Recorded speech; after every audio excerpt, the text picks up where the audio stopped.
Alright, so we are back for another video, and today we have another collaboration of IEM. This is the SeeAudio Yume Midnight. Of course, collaboration from Crinacle here. So the SeeAudio Yume, before I did like the overall tuning, but in terms of the overall technicalities, I didn't like it that much. So it's not a perfect IEM for me, but hopefully they were able to improve some parts of that in the Midnight version. So of course, you're getting the typical SeeAudio packaging. Actually, SeeAudio is one of the better ones for packaging in the Chi-Fi world. And of course, you're getting collaboration with Hi-Fi Go here as well, so that's really nice on that. Opening it up, and you're getting another box of SeeAudio. See through your ears. So of course, inside you're getting that SeeAudio right away. You're getting a case and also some ear tips as well, different configurations. So when you open it, you're getting a postcard. You're getting some stickers as well. This is existing in the previous Yume also. You're even getting a calling card here for their social media stuff, and you're even getting some additional filters as well. Of course, big thanks to Hi-Fi Go for sending this over. Links down below if you want to get one. So looking at the case here, it's your metal case, and you're getting that SeeAudio. Maybe this reminds me of a Dunu case. So for this price range, this is the quality of case that I expect. And of course, you're getting that IEM, and yeah, from the get-go, this is a bit different compared to the Yume. This is more of maybe a carbon style color, which is definitely something that I like. Actually, from what I've seen from the shape here, this is a bit maybe bigger compared to the Yume before. So in terms of the shape of the IEM, you're getting some small fins here. So this is the maybe size of fin that I personally like. This is the more comfortable fin. It's made of really high quality resin plastic for me. So the build quality on this is really nice. But yeah, for this price range, I would love it to have a bit more bling. So looking at the cable, maybe this reminds me a lot of maybe the T4s. So it's quite silky. It's quite flashy in the overall look, but it's not the softest cable that I have felt. So let's try to put this on the ear. So this is what it looks like on the ear, and actually, as from what I remember from the Yume before, this is a tiny bit bigger, but the fit here is quite similar, but this might be a little bit more tight on the ear. So the isolation here for me is actually pretty good. Comfort actually surprisingly not that good for me. So it's quite snug for me on the ear, maybe a bit too snug for me. So for a long listening session, you will definitely feel this on the ear.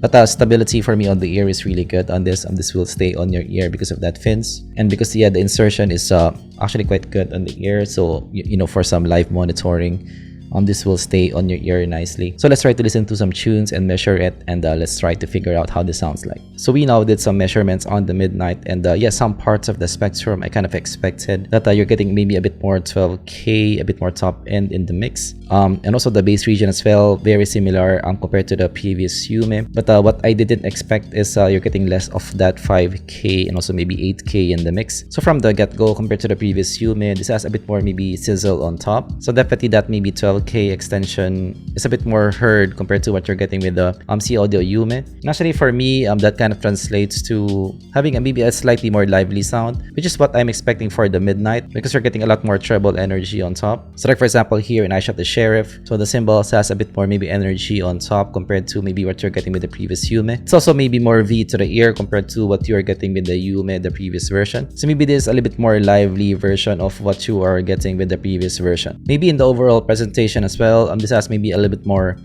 maybe smoothness in the overall sound. This is a bit more monitored to listen to now for me compared to the Yume, that it's more of a maybe a reference kind of sound. But yeah, the cleanliness of the overall sound, the clean nature is still there, but this is just maybe a bit more lively to listen to. So maybe in the overall tuning, this reminds me a lot of maybe the Moondrop arias of the world. This is maybe a hybrid, Moondrop type of sound to the ear. Maybe it can be the Starfields as well. Reminds me of the overall listen here. Going to the bass region, I love the presentation here. So the sub bass is really present here in the mix. And again, compared to maybe the previous Yume, the presentation here is a bit more maybe impactful to listen to. This is still not a bass head spare for me, but this will pass more for bass heads compared to the previous version. And what I really like here is the presentation. Even if you're getting a lot of sub bass from me in the mix, it's not overwhelming for me. Maybe there's a touch of mid bass bleed there, but not that much. So this is not your reference type of bass. This is a bit more lively, a bit more impactful to the mix. Let's go to some September by Earth, Wind and Fire. Going to the mids here, yes, this is still, slightly recessed for me in the mix. In terms of the presentation of the vocals as well, for me, it's more in the clean side of presentation. This is not your lush, smooth type of vocal. Actually, the separation for me in the mids is really nice here. And also because of that BA presentation, you're getting maybe a bit more micro detail for me in the mix, maybe compared to your usual dynamic drivers. However, for a BA though, this is still not the best micro detail. So definitely in this price range, so there are other IEMs that has better detail retrieval, especially in the vocals. But yeah, for me, the vocal positioning, even if it's recessed in the mix, still pretty good for me in the mix. So this is not an overly recessed vocal for me. Let's try some female vocals side by side by Ariana Grande. But maybe one downside for me, much like the previous Yume, is you might find the body in the vocals here to be a bit thin for your liking. So again, it's not a smooth type of presentation. It's more of a clean presentation. So like for example here in side by side by Ariana Grande, so maybe the presentation can be slightly a bit thinner for my liking here. Let's try some Jumping In by Joe Satriani. So going to the top end, again, a lot of extension here on top. So you are getting maybe a bit more shine, a bit more shimmer for me on top here. So that makes it maybe a bit more lively to listen to for me. So like for example here in Jumping In, a lot of air frequencies to resolve that electric guitars. And again, some micro detail here as well because of that BA presentation. And more in the clean side of presentation as well. So the separation for me in the guitars is really nice for me in the mix. So here in the top end, even if you're getting that extension on top, it's not an overly aggressive presentation for me. So definitely this will be more controlled compared to your other IEMs. A touch of elevation there, but this not like maybe your KZs that has really elevated treble there on top. And also because of that 4 to 8K maybe recession compared to the previous Yume, so some parts of the spectrum is maybe a bit more dark to listen to. Like for example the vocals is a bit maybe less revealing for me to listen to in the mix. So different kind of sound here compared to the previous Yume. However, some downsides for me here is on top, we're still getting that thinness for me in the cymbals that you're getting as well in the Yume. So the body for me, the weight of the cymbals is still not good for me. So it still has some thinness for me in the overall presentation. So it's lacking a bit of weight, a bit of impactfulness for me in the cymbals. Like here in Jumping In by Joe Satriani, the cymbals is a bit maybe too small for me in my overall liking. Much like the previous Yume, it also transfers it here as well. Maybe there's some slight fatigue when listening to this for a long listening session as well. Not that bad, not that overly aggressive, but there's some slight hint of maybe fatigue there. So again, not perfect top for me here overall. Going to soundstage, I'm going to some technicalities. Actually, this is a bit bigger compared to the previous Yume, so that's nice on that. Going to detail retrieval, very similar compared to the Yume, so not great. So especially in this price range, there are other IEMs that has better detail retrieval compared to this one. Going to separation, actually pretty good for me because of that clean mids and also the top end as well, fairly clean in presentation. Quite good in the overall presentation here. In terms of the tonality as well, some downsides for me because yeah, I still find some instruments here to be maybe a bit too metallic for my liking. So not the most natural tonality for me in the overall presentation.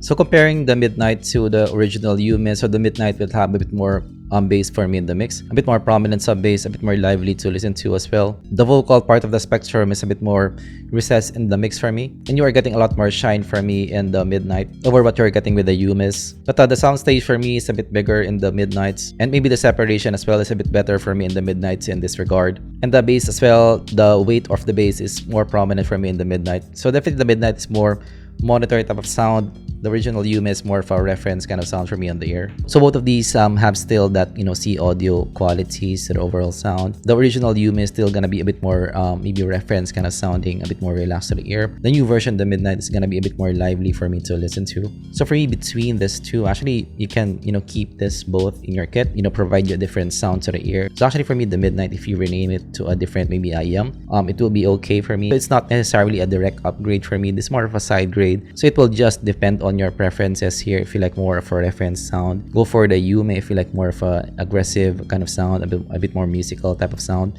a bit more bass in the mix as well, you should go with the Midnight. So in my personal preference, I actually do like the Midnight here. So this closer to a Moondrop kind of sound for me on the ear, a bit more prominent bass in the mix, a bit more top end, which is something that I personally like. A bit more monitor type of sound, which is something that I personally like as well. So yeah, for me, Midnight over the original Yumes, but this is just personal preference.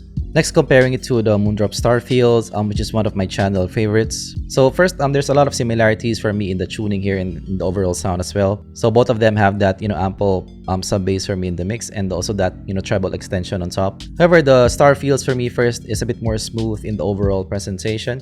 The vocals for me is fuller for me in the mix. So for me, the vocals has a bit more body. For me, it's a bit more lush for me in the presentation. And also for me, tonally, I still like the Moondrops here in this regard over what you're getting with the Yumes. The bass for me in the Starfields as well is maybe a bit more toned down for me in the mix. Maybe less sub bass for me in the mix here. Maybe a touch slower in the presentation as well. So for me, your Midnight is gonna be a bit more impactful for me to listen to and a bit more top end as well. Alright, so SeeAudio Yume Midnight versus the Starfields. Which one is for you? So they're quite close for me in the overall presentation. If you like maybe more sub bass for me in the mix, a bit more impactful bass, and also maybe a bit more shine on top, you might like the SeeAudio Midnight. The Starfields will have maybe a bit more smooth vocal presentation. Will have better body for me on top, better body in the cymbals, and for me better tonality as well. So for my personal preference, which one do I like more? So for me, I still do like my Starfields here, even if just cheaper. I like the overall presentation for me on the ear, better vocal presentation for me, a bit more revealing vocals, a bit more controlled top end, better tonality as well in the overall presentation. Maybe less micro detail overall because of that dynamic triber presentation, but the overall sound to the ear and tuning, I still do like the Starfields over what you're getting with the Midnights, even if this is cheaper. Alright, next we're comparing the Midnight to the Starsea, which is one of my favorite hybrids. So from the get-go, the vocals is a bit more revealing for me in the Starseas. Has a bit more body for me in the presentation as well. The bass in the Starseas is still quite deep for me in the mix, but this is a bit more toned down for me compared to the Midnights. And the micro detail for me, the separation is better for me in the Starsea over what you're getting with the Midnights. So going to the Midnights from the Starsea, the bass in the Midnights is gonna be a bit more prominent for me in the mix. Has a bit more boom for me in the Midnights over what you're getting with the Starseas. The Midnights is gonna have a bit more recessed vocal for me in the mix. The shine in the Midnights is gonna be a bit more pronounced for me in the mix as well. So that 12K, that shimmer on top is gonna be a bit more pronounced in the Midnights. It's a touch thinner for me in the overall presentation as well in the Midnights over what you're getting with the Starseas. Tonally, I still do like the Starseas over what you're getting with the Midnights. The Midnights for me in the vocal part is a bit more maybe toned down compared to what you're getting with the Starseas. Alright, so Midnight versus the Starsea. So which one do I like more? So as I mentioned in my comparison, so I actually do like the Starsea still more. So this is one of my channel favorites. So I do like that you have better vocal positioning for me, a bit more smooth vocal presentation as well, with more controlled bass, and still a bigger stage for me and a better separation as well. So the technicalities for me is still gonna be better in the Starsea over what you're getting in the Midnights. And in the Starsea as well, you're getting that switches, so you can do more in the Starsea. But actually it's quite surprising that you have some similarities in the size of the Starsea and the Midnight here. But yeah, for me overall, Starsea takes the pick for me. Alright, so let's try to close this thing. So for the SeeAudio Yume Midnight, so what do I think of it? So first, if you're looking for a bit more maybe lively presentation from your Yume, if you're looking for a bit more oomph in the bass and also a bit more shine on top, you might like the Midnight in that regard. And actually for me overall, I did enjoy my listen here. This is the closest SeeAudio to a Moondrops sound that I've listened to, and maybe for a hybrid as well, one of the closer ones to a Moondrops sound that I have heard in the $200 range. However, for me, in that $200 price range, of course, it's really competitive in that price range. So for me, it didn't really compete with the top guns in that price range for me. So I still do like the Starsea. I still do like my Moondrops as well over what you're getting with the Midnights. Is not a perfect IEM for me. So the Midnights can be an okay pick for SeeAudio fans, but in the grand scheme of things, this is not a top 5 contender for me. So that is my take with the SeeAudio Yume Midnight. Of course, if you learned something, leave a like and subscribe for more content like this in the future. So actually, for the Yume, for SeeAudios in general, I actually haven't reviewed one that I really like in the overall presentation. So definitely this is a preference thing. So I think some people really like their SeeAudios, but yeah, for me personally, I'm looking for a different kind of sound, and it didn't really work for me that much. Alright, so that's it for our video today. So in the $200 price range, I actually haven't reviewed the Moondrop Kato yet, but that is a teaser for you guys. So yeah, I do like the Kato. How much you will know in my full review. I actually plan to do that next. Thanks for watching, and I'm gonna see you guys in the next zpolt review. Bye-bye.